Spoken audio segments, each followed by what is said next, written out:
हमने शहर को दी एक नई पहचान, हम हैं सिंघानिया बिल्डकॉन।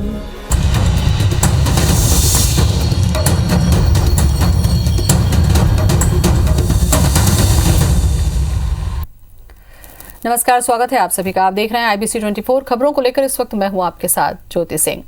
छत्तीसगढ़ के सीएम भूपेश बघेल ने यूपी के गोरखपुर में सभा की। गोरखपुर ग्रामीण विधानसभा सीट से कांग्रेस प्रत्याशी देवेंद्र निषाद के लिए जनसंपर्क किया। साथ ही मऊ में मानवेंद्र बहादुर सिंह के समर्थन में भी सभा कर वोट मांगा। सीएम ने कहा कि इस बार यूपी विधानसभा के नतीजे चौंकाने वाले होंगे। बीजेपी का जाना तय है।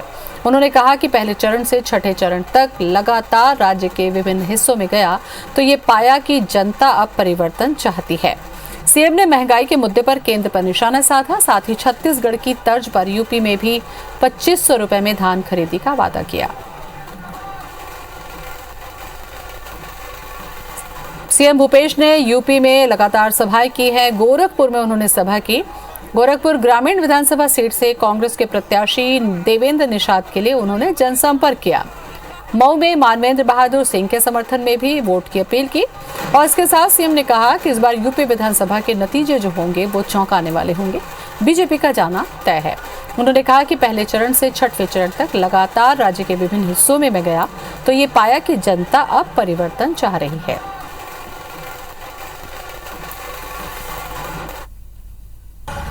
पुलिया बनाने की बात कर रहे हैं। विकास यदि कराना है तो कांग्रेस का साथ दीजिए। बिजली बिल आधा होगा, किसानों का ऋण माफ होगा, महिलाओं को तीन सिलेंडर गैस के सिलेंडर मुफ्त मिलेगा। मुख्यमंत्री भूपेश बघेल आज उत्तर प्रदेश के चुनावी दौरे से रायपुर लौटे। एयरपोर्ट पर मीडिया से बातचीत करते हुए उन्होंने कहा कि यूपी से योगी सरकार का जाना तय है। उन्होंने ये भी कहा कि दिल्ली में राहुल गांधी और प्रियंका गांधी से मुलाकात हुई और 5 राज्यों में हो रहे चुनाव को लेकर भी चर्चा हुई। नतीजों के बाद कांग्रेस विधायकों की खरीद फरोख्त और दल बदल के सवाल पर सीएम भूपेश बघेल ने कहा कि हमें चौकन्ना रहने की जरूरत है। गोवा समेत कुछ राज्यों में यही देखने को मिला है। बीजेपी डरा धमकाकर खरीदने की कोशिश करती है। मुख्यमंत्री ने यूक्रेन में फंसे भारतीय छात्रों को लेकर कहा कि केंद्र की सरकार राजनयिक और कूटनीतिक चूक है। हमले से पहले ही हमारे छात्रों को लाना था। उन्होंने कहा कि केंद्र सरकार जल्द ही छात्रों को देश वापस लाए। मुख्यमंत्री भूपेश बघेल ने कहा कि प्रधानमंत्री के यूपी दौरे के कारण सुबह 10 बजे से शाम 5 बजे तक नो फ्लाइंग जोन घोषित किया जा रहा है, इसलिए उन्हें मंगलवार की रात को ही यूपी जाना पड़ रहा है। इससे पहले भी कई प्रधानमंत्री ने दौरे किए मगर इतने लंबे समय तक नो फ्लाइंग जोन घोषित नहीं होता था।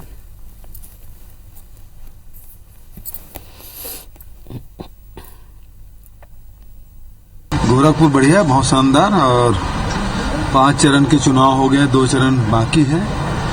जैसे कि मैं पहले भी कहता था, भारतीय जनता पार्टी जा रही है। अब स्पष्ट हो गया है कि भारतीय जनता पार्टी सरकार उत्तर प्रदेश में नहीं बन रही है। कांग्रेस तो अंग्रेजों से नहीं डरी जी, किसी डरने की क्या जरूरत है, लेकिन चौकन्ना रहने की जरूरत है। ये लोग जिस स्तर पे जाकर प्रजातंत्र का गला घोटने का काम करते हैं, विधायकों को डरा धमका के खरीदने की कोशिश करते हैं, दल बदल करा के ये लोग सत्ता हासिल किए हैं, ये सब जानते हैं। तो उसी को ध्यान में रखते बैठक आयोजित की। ये राजनीतिक और कूटनीतिक चूकी है कि हमला होने के पहले अपने यदि वहाँ से भारतीय नागरिकों को, बच्चों को ले आते तो आज हम जो पालकों में जो तनाव है, देश के अंदर के जो तनाव है, वो नहीं झेलना पड़ता।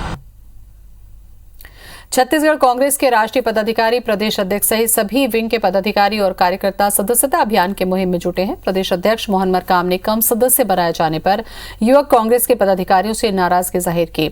उन्हें होली तक 2.5 लाख सदस्य बनाने का लक्ष्य पूरा करने का निर्देश दिया, जिसमें अभी तक 36,000 सदस्य ही बन पाए हैं। यूपी में चुनावी दौरे पर जाने से पहले सीएम भूपेश बघेल ने प्रदेश पदाधिकारियों और जिला अध्यक्षों की बैठक लेकर सदस्यता अभियान और संगठन चुनाव की तैयारियों की समीक्षा की। उन्होंने प्रदेश पदाधिकारियों, जिला अध्यक्षों, कार्यकर्ताओं को सोशल मीडिया सहित सभी स्तर पर बीजेपी का मुंहतोड़ जवाब देने का निर्देश दिया। इसी क्रम में प्रदेश अध्यक्ष मोहन मरकाम, राष्ट्रीय सचिव चंदन यादव ने प्रदेश युवक कांग्रेस, रायपुर जिला पदाधिकारियों और कांग्रेस पार्षद दल की बैठक ली।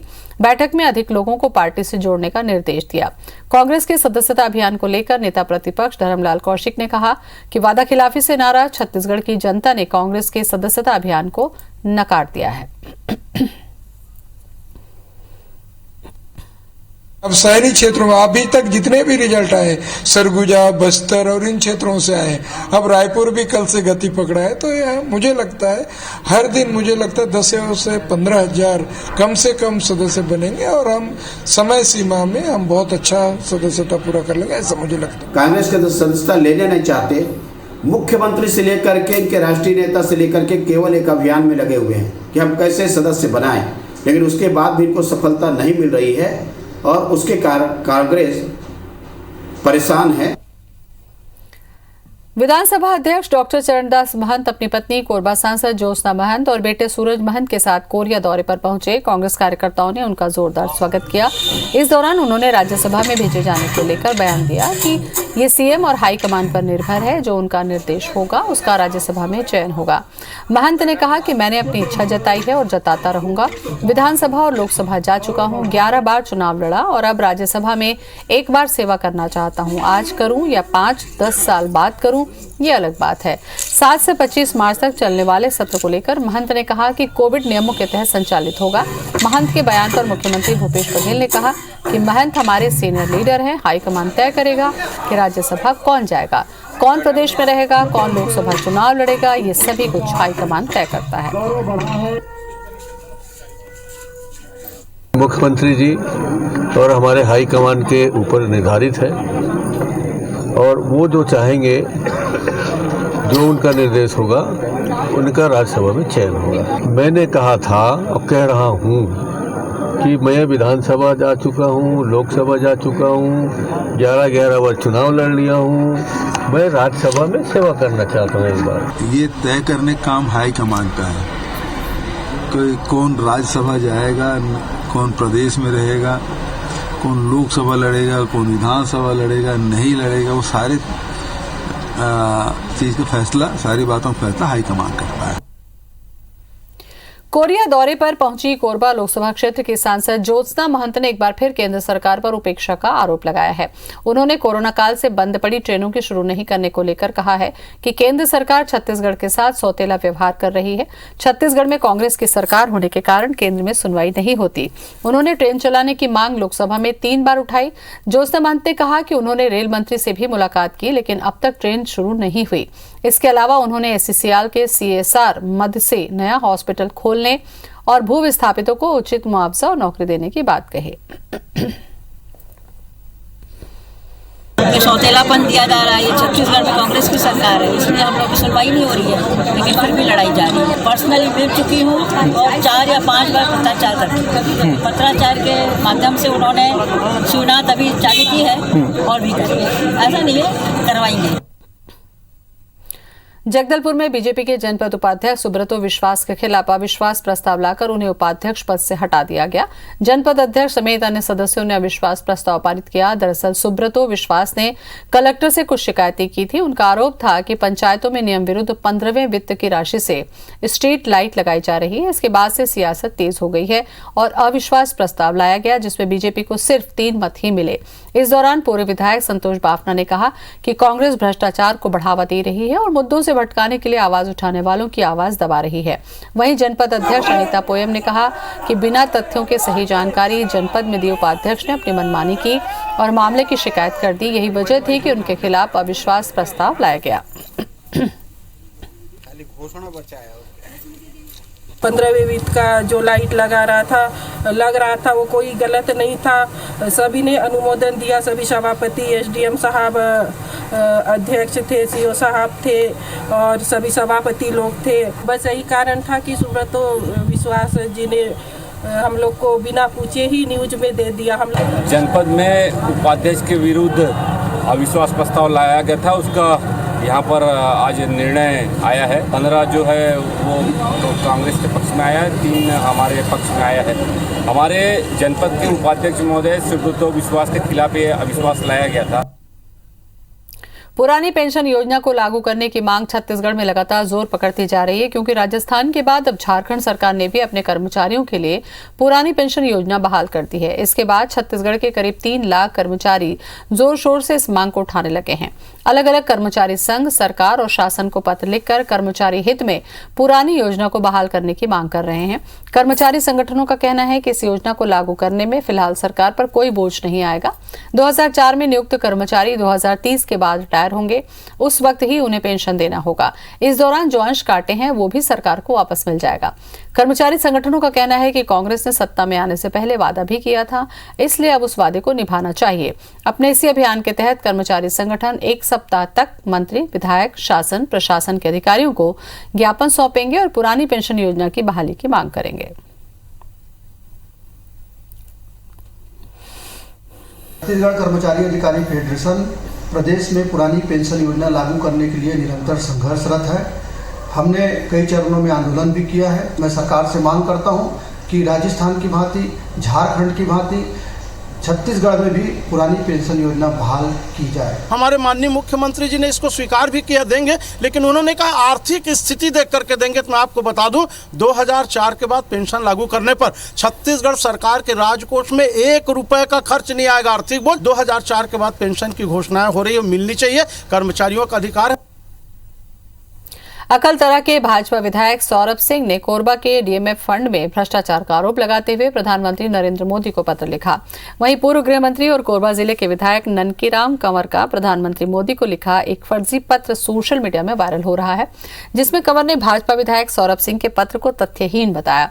इस वायरल पत्र पर ननकीराम कंवर का कहना है कि मैंने सौरभ सिंह के पत्र के विरोध में पीएम को कोई भी पत्र नहीं लिखा। वहीं इस मुद्दे पर कांग्रेस का कहना है कि सौरभ सिंह ने प्रधानमंत्री को पत्र लिखकर गुमराह किया।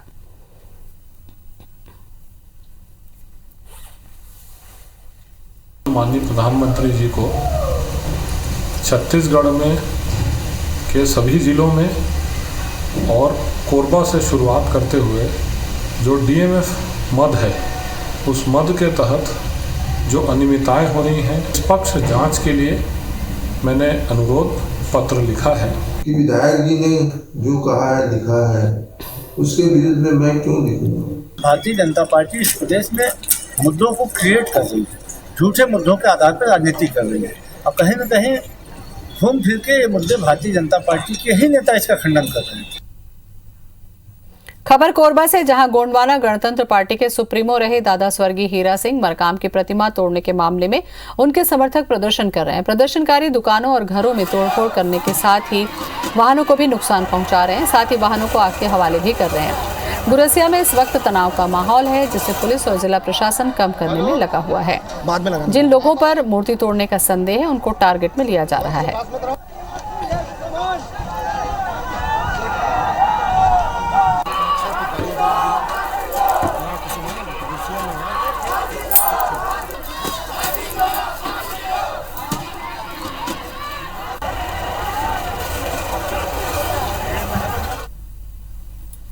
बिलासपुर में संपर्क क्रांति एक्सप्रेस के स्टेशन पर पहुंचते ही जमकर हंगामा हुआ। नौबत धक्का मुक्की और मारपीट तक पहुंच गई, जिसके बाद आरपीएफ ने मोर्चा संभालते हुए 15 से ज्यादा युवकों को हिरासत में लिया। दरअसल एक परिवार दिल्ली से बिलासपुर के लिए सफर कर रहा था। इस दौरान परिवार की एक महिला से उसी कोच में बैठे कुछ युवकों ने बदसलूकी की, छेड़खानी की, जिसकी शिकायत महिला और उसके परिवार वालों ने आरपीएफ के साथ ही अपने बिलासपुर के परिजनों को दी, जिसके बाद ट्रेन के स्टेशन में पहुंचते ही महिला के परिजनों ने जमकर हंगामा मचाया। दोनों पक्ष के लोग आपस में भिड़ गए। युवकों के खिलाफ स्टेशन में माहौल बिगाड़ने, हंगामा मचाने को लेकर रेलवे अधिनियम के तहत कार्रवाई की जा रही है। हिरासत में लिए गए सभी युवक दुर्ग भिलाई के बताए जा रहे हैं। है ना, लड़के बहुत लड़के थे, पूरे बोगी में लड़के टूर में कह रहे होंगे उन लोग, स्टूडेंट ही होंगे, है ना। तो ऐसा हरकत नहीं होना चाहिए किसी भी यात्रियों के साथ। हमारा ये कहना है। प्रदर्शन करने लगे जैसे कोई उग्र भीड़ हो रही है या स्टेशन पर कोई बड़ी घटना को अंजाम दे देंगे, तब हम लोगों ने थोड़ा कठोर रूप अपना कर इनको डिटेन किया, इनकी यात्रा, और इन पर स्टेशन पर शोर शराबा करने का और ट्रेन को डिटेन करने के संबंध में रेल अधिनियम के तहत हम लोग कार्रवाई कर रहे हैं। और इस वक्त बड़ी खबर सुकमा से, 4 महिला समेत 19 नक्सलियों ने सरेंडर किया है। सरेंडर नक्सलियों में से 3 पर था 1 लाख का इनाम। डीआरजी और सीआरपीएफ 219वीं बटालियन के सामने सरेंडर किया है। सुकमा एसपी सुनील शर्मा ने की है पुष्टि। बड़ी खबर, 4 महिला समेत 19 नक्सलियों का सरेंडर। राजा राठौड़ जुड़ चुके हैं। राजा, जानकारी दें। देखिए, भेज्जी इलाके में जिस तरीके से सुकमा एसपी सुनील शर्मा सीआरपीएफ के 219वीं बटालियन के जो कमांडेंट है नितिन कुमार, साथ ही कोबरा 202 बटालियन और अलग जो उस इलाके में तैनात जवान है अलग अलग फोर्सेस के, उनके द्वारा लगातार मुहिम चलाई जा रही है। कोलाईगुड़ा में एक नया कैंप खोला गया है। इसका ही असर माना जा रहा है कि 19 नक्सलियों ने, जिन पर 3 पर 1-1 लाख रुपए का इनाम भी घोषित रहा है, वो आकर पुलिस और फोर्स के जवानों के सामने सरेंडर कर दिया। साथ ही बताया गया है कि इन सभी सरेंडर नक्सलियों को जो शासन की पुनर्वास नीति है उसका लाभ भी दिया जाएगा। चलिए, बहुत बहुत शुक्रिया आपका राजा, जानकारी के लिए।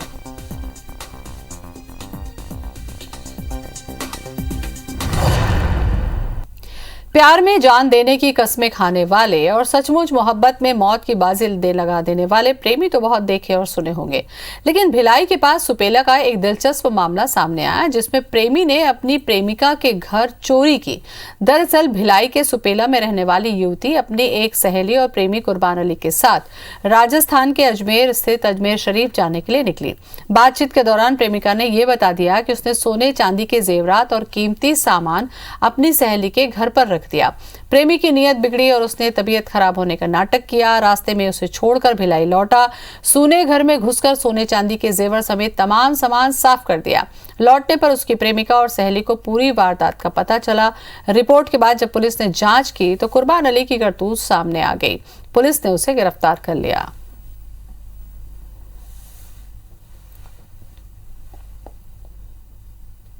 घरेलू चोरी के मामले में कुर्बान अली नाम के व्यक्ति को गिरफ्तार किया है और उसने लगभग सोना चांदी और के सामान के साथ साथ टीवी वगैरह उसे जब्त हुआ है। जो प्रार्थियां है इस मामले की उसके नज़दीकी मित्र वगैरह है, उसके लगभग 1.5 लाख रुपए का सोना चांदी और टीवी वगैरह सामान।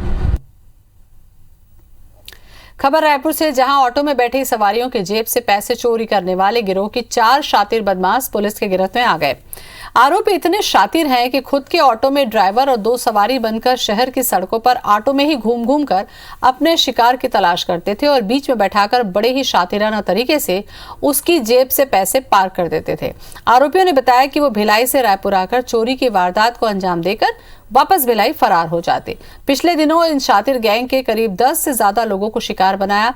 गिरफ्तार चारों आरोपी रायपुर सहित भिलाई और दुर्ग में इसी तरीके से वारदात करते हैं। बताया जा रहा है कि आरोपी कई बार जेल जा चुके हैं। पुलिस ने शातिर आरोपियों के पास से चोरी की 14,000 नकदी और एक ऑटो समेत कुल 1 लाख रुपए कीमत का सामान जब्त किया।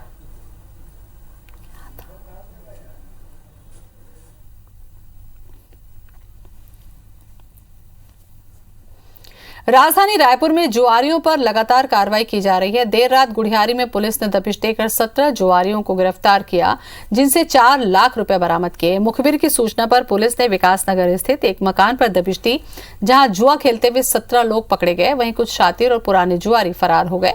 बताया जा रहा है कि गिरफ्तार सभी जुआरी रायपुर के ही रहने वाले हैं, आदतन जुआरी हैं। इनमें से कई अपराधी भी हैं। पुलिस के मुताबिक गिरफ्तार गौरव हैपट के खिलाफ शहर के कई थानों में हत्या के प्रयास और कई संगीन धाराओं के केस दर्ज है। बताया यह भी जा रहा है कि शहर में ये लोग जुए का सिंडिकेट बनाकर घरों को किराए पर लेकर जुआ खिलाते हैं। फिलहाल पुलिस ने सभी जुआरियों को जुआ एक्ट और प्रतिबंधित धाराओं के तहत गिरफ्तार कर लिया है।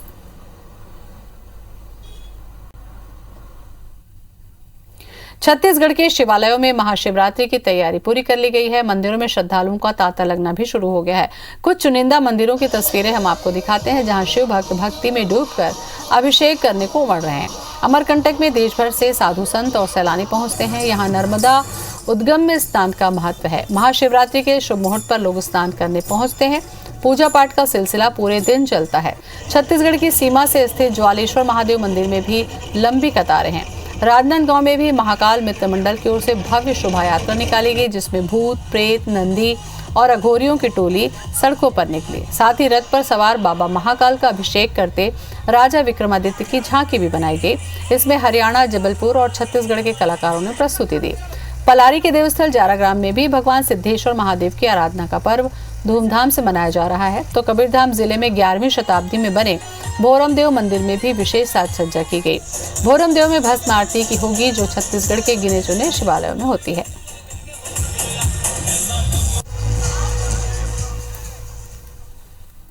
और इसी के साथ खबरों में फिलहाल इतना ही। नमस्कार।